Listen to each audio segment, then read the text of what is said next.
YSR Congress party తరఫున ఆయన అత్యుత్సాహం వల్ల కానివ్వండి ఏమైనా కానివ్వండి మేము గంట నుంచే ప్రశ్నిస్తాం. ఇప్పుడే వీళ్ళు ఇంకా అవి చేయలేదు ఇవి చేయలేదు ఇలాంటి దుందుడుకు వ్యవహారాల వల్ల వైఎస్ఆర్ కాంగ్రెస్ పార్టీ అబాస్ పాలయ్యేదానికి అవకాశం ఉంది.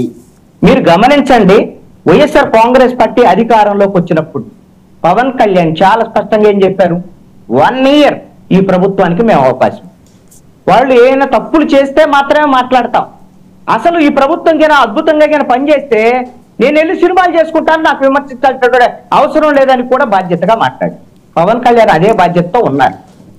కరెక్ట్ గా ఎప్పుడు ఇసుకకు సంబంధించి ఎప్పుడైతే భవన నిర్మాణ కార్మికులు ఇబ్బందులు గురవుతున్నారో విశాఖపట్నం వెళ్ళి అప్పుడు ప్రభుత్వం మీద మొట్టమొదటిసారి విమర్శలు చేయటం మొదలు.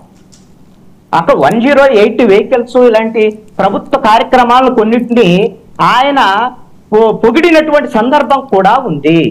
అదేవిధంగా తెలుగుదేశం పార్టీ కూడా ప్రభుత్వం వచ్చిన వెంటనే విమర్శలు ఏం చేయలేదు.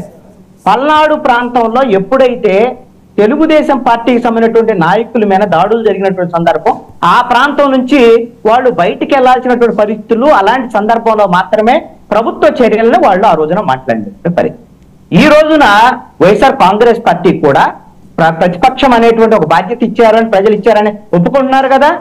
ఖచ్చితంగా ప్రజల నిర్ణయానికి వాళ్ళు కట్టుబడి ఈ ప్రభుత్వం ఏం చేస్తుంది, ఎలా చేస్తుంది, వాళ్ళు ఇచ్చినటువంటి హామీలను అమలు చేసిందా లేదా అనేటువంటి విషయాన్ని గమనించిన తర్వాత ఆ విధమైనటువంటి పొరపాట్లు తప్పులు ఏమైనా ఉంటే బాధ్యతాయుతమైనటువంటి ప్రతిపక్షంగా వాళ్ళు ఆ రోజున మాట్లాడటానికి మాత్రమే ప్రజలు వాళ్ళకి ఆ విధమైనటువంటి ఆ ప్రతిపక్ష పాత్రలో కూర్చోబెట్టారు. అది కాదు అని మేము ఇప్పటి నుంచే విమర్శిస్తాము అవి అంటే అబాసు పాలయ్యేది వైఎస్ఆర్ కాంగ్రెస్ పార్టీయే. అందుకని వాళ్ళు ఆ విధంగా నేను ప్రశ్నిస్తానన్న గంటనంలోనే వెంటనే ఆడు వీడు అని వెధవా అని మాట్లాడినటువంటి రఫీ గారు ఈ రోజున ఆయన అబాసు పాలయ్యాడు.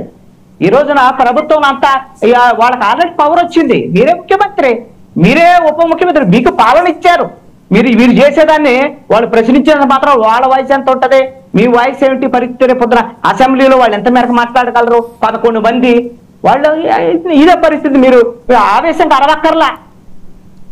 నాయకులు ఈ రోజున చాలా స్పష్టంగా ఉన్నారు. ఇప్పటి వరకు జరిగినటువంటి ఈ ఫలితాలు వచ్చిన తర్వాత పరిణామాలు ఎలా ఉన్నప్పటికీ కూడా చంద్రబాబు నాయుడు, పవన్ కళ్యాణ్, పురంధేశ్వరి కూటమి తరఫున వాళ్ళు ఎంత బాధ్యతగా ఏం చేయాలనుకుంటున్నారు అనేటువంటి విషయాన్ని ఈ రోజున కూటమికి సంబంధించినటువంటి సమావేశాల్లో చాలా స్పష్టంగా వాళ్ళ రాష్ట్ర ప్రజలకి వాళ్ళ పార్టీ కార్యకర్తలకు కూడా ఒక దిశాది నిర్దేశం చేసేటువంటి ప్రయత్నం అయితే ఈ రోజున నాయకులు చేశారు. రేపు పొద్దున ప్రమాణ స్వీకారం తర్వాత కూడా వాళ్ళు ఇచ్చినటువంటి ఏవైతే హామీలు ఉన్నాయో ప్రధానమైనటువంటి హామీలు, మొదటి సంతకం మెగా డిఎస్సి మీద కానివ్వండి, అలాగా పెన్షన్ కు సంబంధించినటువంటి విషయాలు కానివ్వండి, ఇవన్నీ కూడా ప్రభుత్వం ఆ దిశలోనే చేసుకుంటా వెళ్తదని చెప్పేసి నేను అనుకుంటున్నా. ఎందుకంటే గతంలో మరి బహుశా ఆంధ్రప్రదేశ్ రాష్ట్ర చరిత్రలో ఇప్పుడు వరకు ఈ స్థాయిలో ప్రజల మద్దతు, ఇందాక చంద్రబాబు నాయుడు చెప్పారు కదా 55% ప్రజలు ఓట్లేయటం ఒకటి, అదేవిధంగా గెలిచినటువంటి 175లో 164 గెలవటం అంటే స్ట్రైకింగ్ రేట్ అనేటువంటిది 93% ఉన్నటువంటి పరిస్థితి భారతదేశంలో బహుశా ఎక్కడ లేనటువంటి పరిస్థితి ఉంది. అంటే ఎంత బాధ్యతగా ఉండాలి ఈ పాలన, ఈ ప్రభుత్వము అనేటువంటి దాన్ని ప్రజలు ఎంతో నమ్మకంతో వీళ్ళకి అప్పగించారు. కాబట్టి ఆ నమ్మకాన్ని ఒమ్ము చేయకుండా ఎన్డీఏకి సంబంధించినటువంటి కూటమి పాలన ఉంటుంది అని చెప్పేసి మనం ఆశిద్దాం. అన్నిటికన్నా సంతోషించేటువంటి అంశం ఏమిటి అంటే ఈ రోజున 10 సంవత్సరాల తర్వాత ఆంధ్రప్రదేశ్ కి ఒక మహర్దశ రాబోతుంది. ఎందుకు అనంటే ఈ 10 సంవత్సరాలు ఎన్డీఏ పాలనే ఉన్నప్పటికీ కూడా, నరేంద్ర మోడీ ప్రధానమంత్రిగా ఉన్నప్పటికీ కూడా వాళ్ళకు పూర్తి మెజారిటీ ఉండటం వల్ల విడిపోయినటువంటి ఆంధ్రప్రదేశ్ కు తీవ్రమైనటువంటి అన్యాయం జరిగినటువంటి మాట వాస్తవం. ఇది చంద్రబాబు నాయుడు చెప్పి ఉన్నారు, పవన్ కళ్యాణ్ కూడా గతంలో చెప్పి ఉన్నారు. ఆంధ్రప్రదేశ్ కు తీవ్రమైన అన్యాయం జరిగింది. ఒక పాశుపత అస్త్రాన్ని ఈ రోజున చంద్రబాబు నాయుడికి, పవన్ కళ్యాణ్కి ఈ కాలం అందించింది. ఖచ్చితంగా నరేంద్ర మోడీ పూర్తి స్థాయి మ్యాజిక్ ఫిగర్ రానటువంటి బీజేపీ ఆంధ్రప్రదేశ్ లో ఉండేటువంటి తెలుగుదేశం, జనసేన మద్దతుతోనే కేంద్రంలో అధికారంలో ఉండాల్సినటువంటి పరిస్థితి ఉంది. కాబట్టి ఇది పెద్ద అవకాశంగా తెలుగుదేశం, జనసేన రాష్ట్రానికి సంబంధించిన 2 కీలకమైనటువంటి అంశాలు. ఎలాగో ఈ సంక్షేమ పథకాలు ఇవన్నీ అమలు అవుతాయి. పోలవరానికి పునరావాస ప్యాకేజీ అనేటువంటిది, అమరావతికి సంబంధించినటువంటి ఇప్పుడు చెట్లు కొడుతున్నారు, లైట్లు వేశారు, బాగానే ఉంది, సంతోషమే. ఇంతటితో సరిపోదు కదా. మనకు నిధులు కావాలి కేంద్రం వైపు నుంచి. ఆ రెండిటికి అమరావతి, పోలవరానికి సంబంధించిన ఈ రెండు చెయ్యగలిగితే ఈ ప్రజలు ఇచ్చినటువంటి ఈ మ్యాండేట్ కి ఖచ్చితంగా న్యాయం చేసినట్టు అయింది. ఆ దిశగా ప్రయత్నం చేయాల్సినటువంటి అవసరం ఉంది అనేటువంటిది ఇంకొక కీలకమైనటువంటి అంశం అండి, ఖచ్చితంగా ప్రస్తావన చేయాల్సినటువంటి అంశం. ఎందుకంటే చర్చ జరుగుతుంది కాబట్టి. ఏమిటి అనంటే దాడులకు సంబంధించినటువంటి అంశం.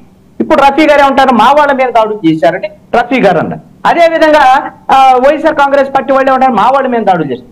ఒక్క అంశాన్ని గమనించండి, ప్రజాస్వామ్య భారతదేశంలో ఈ విధమైనటువంటి ఏ దాడుల్ని ప్రజలు అంగీకరించడం అనేటువంటిది ఇప్పుడు జరిగినటువంటి ఈ ఫలితాలను బట్టి అర్థం చేసుకోవచ్చు. ప్రతి గంటని కౌంట్ చేస్తారు, ప్రతి ఇన్సిడెంట్ ని ప్రజలు కౌంట్ చేస్తారు, గుర్తు పెట్టుకుంటారు. వాళ్ళు ఖచ్చితంగా తీర్పిచ్చేటువంటి సందర్భంలో ఎప్పుడైనా సరే తప్పులు చేసినటువంటి వాళ్ళకి కర్రు కాల్చి వాత